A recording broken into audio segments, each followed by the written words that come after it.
నమస్తే అండి. బీజేపీ నాయకత్వం ఢిల్లీ కేంద్రంగా కీలక నిర్ణయాలపైన కసరత్తు చేస్తుంది. బీజేపీ పార్టీ కేంద్ర ప్రభుత్వంలో ప్రక్షాళనకు సిద్ధమైంది. ఇదే సమయంలో మంత్రివర్గ విస్తరణతో పాటుగా కొత్తగా 5 రాష్ట్రాలకు గవర్నర్లను నియామకం పైన చర్చలు చేస్తుంది.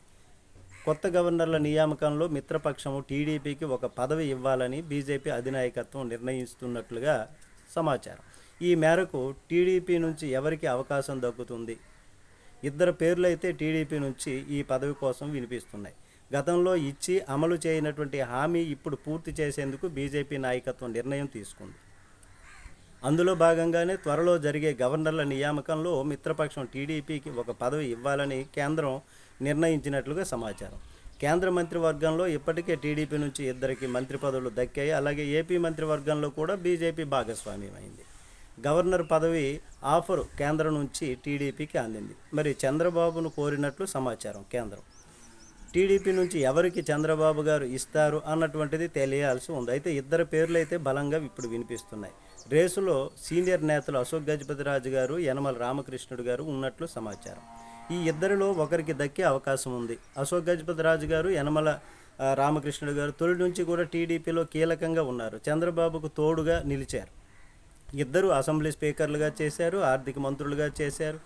అశోక్ గజపతిరాజు గారు కేంద్రంలోనూ టీడీపీ నుంచి మంత్రిగా పనిచేస్తున్నారు. ప్రస్తుతం ప్రభుత్వంలో ఇద్దరికి కూడా ప్రాధాన్యత లేదు. ఇద్దరు కుమార్తెలు కూడా టీడీపీ ఎమ్మెల్యేలుగా గెలుపొందారు. ఈ మధ్యనే యనమల మండలి సభ్యుడిగా పదవీ విరమణ చేశారు. తనకు రాజ్యసభ అవకాశం ఇస్తే కొనసాగుతాను రాజకీయాలలో, లేకపోతే రాజకీయాల నుంచి రిటైర్ అవుతానని యనమల రామకృష్ణుడు స్పష్టం చేశారు. ఇక అశోక్ గజపతిరాజు గారు గవర్నర్ పదవి ఆయనకి ఇస్తే యనమలకు రాజ్యసభ ఇస్తారు అనేటటువంటి విధంగా నేతలు అంచనా వేసుకుంటున్నారు. 2014లో నాడు ఎన్డీఏలో టీడీపీ భాగస్వామిగా ఉన్నప్పుడు అప్పుడు కూడా ఇదే రకంగా గవర్నర్ పదవి టీడీపీకి ఇవ్వాలని చూస్తే ఆ సమయంలో మోత్కుపల్లికి గవర్నర్ పదవి ఇస్తారు అని అనుకున్న టాక్.